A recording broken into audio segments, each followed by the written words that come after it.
West End Community Center Stories Part Deuce. One thing I had to deal with at the community center, this is back in the 90s, right? So it's the early 90s too. So people really wasn't up on their Afrocentric shit like they are now. You know, black people, they wanted to do anything to separate themselves from that. You know what I'm saying? Because when we all grew up watching cartoons and shit.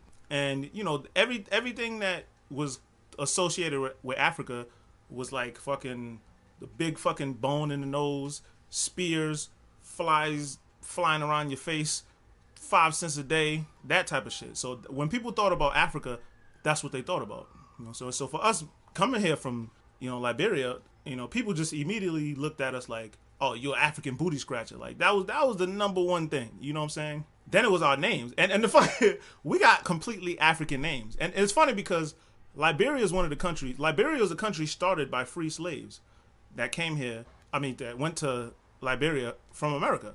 So we're black. You know what I'm saying?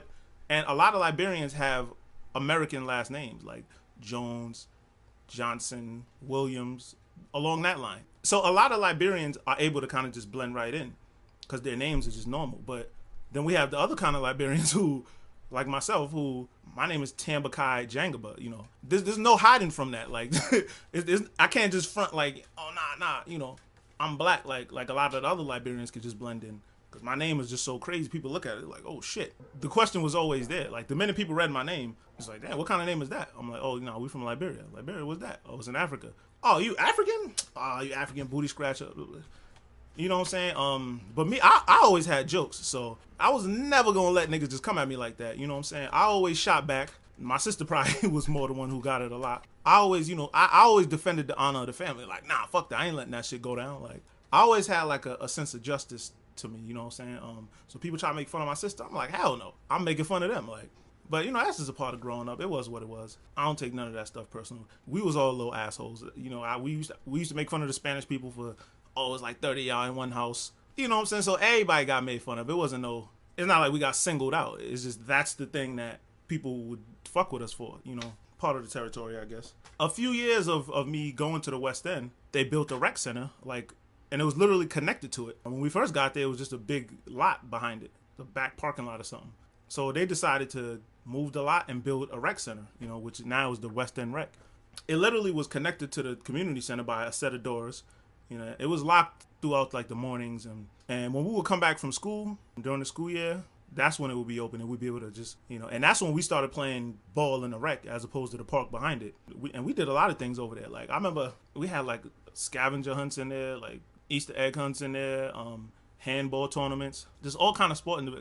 Capture the flag. That was the real shit when we used to have the capture the flag tournaments in the rec center. That was the shit, man. I remember that. A lot of fun times in the West End Rec, especially part of the community center. And then, so now we have a situation where you got the kids from the community center, then you got the kids just from the neighborhood that's coming to the rec. So that's even more people for us to play ball with or just do whatever. So it was a great situation. I had a great childhood. I loved it. In this rec, unfortunately, I had my first gay story. You know, I didn't do no gay shit, nothing like that. But I'm in the bathroom, and I mean that was part of the fucked up part about being in when they built the rec, because now all the counselors from the community center, you know, when it was just the community center, they could easily just watch us and everything that was going on. Now I might be in the rec side playing ball, and you know they would have counselors kind of be going back and forth. But again, now the place is even bigger, so it's hard to keep track of people. And there's more kids, and there's kids from the communities. So I'm in the bathroom one day, you know, at the urinals taking a piss. This dude just, you know, he takes his piss or whatever, and he like backs away from the stall without zipping his pants up, putting his joint away. First I'm like, yo, what the fuck, nigga? Like, what the fuck you doing? You know what I'm saying? You just sitting out here with your dick out like that? What the fuck is the matter with you? And this dude tried to be like, and no homo, but this motherfucker was rock hard. I'm just like, yo, what the fuck, nigga? Like, what's up with you? And this dude, he's just like, oh, you know, we all got the same thing. And he's like, touch it. I'm like, what the fuck? That was just too much for me, man. I'm in like flight mode, right? I ain't fighting no nigga with his dick out. So that shit wasn't fucking happening. So my only move was, I just ran like the wind, man. I took off out of there. I ran the fuck out of there, ran back to the the community center, and I might not have went to the rec for a fucking week. You know what I'm saying? That shit was some weird shit.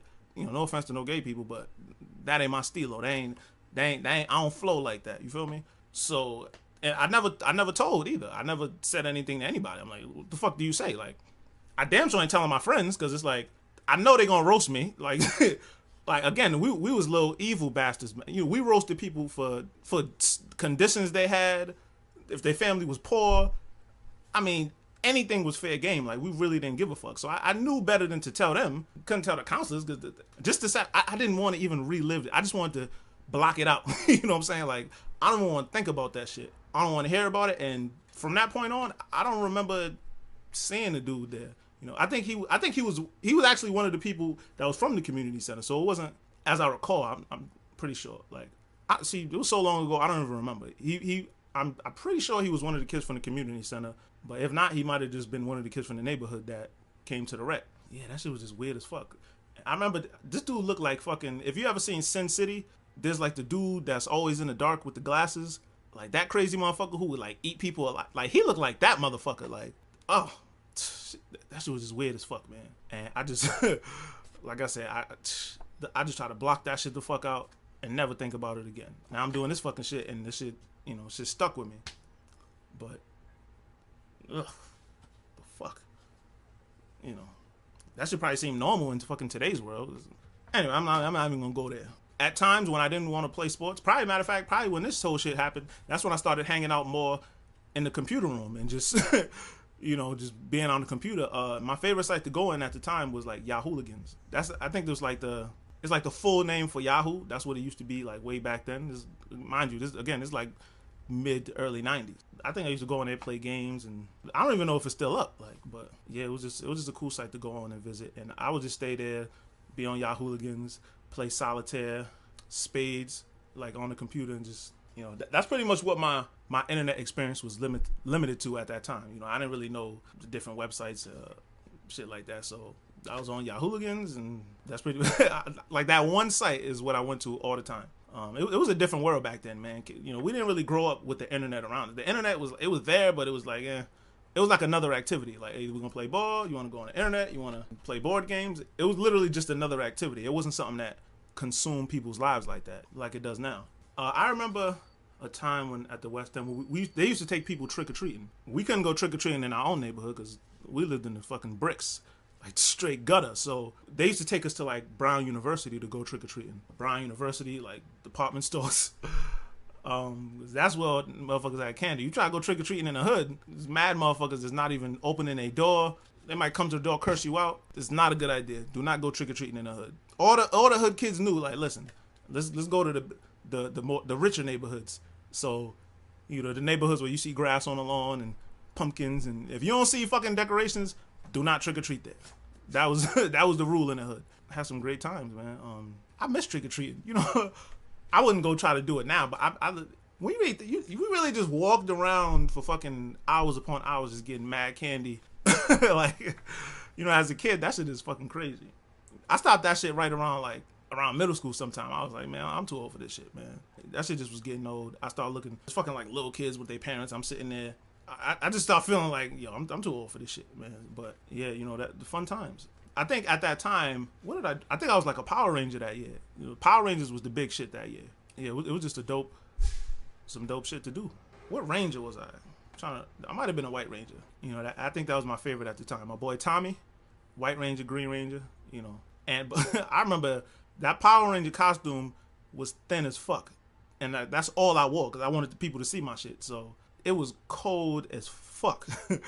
That's what I remember about that shit. And we literally was in like the dorm rooms going around. That shit was crazy. But shout out to Brown University for doing that shit. Shout out to all the rich communities that partake in that shit.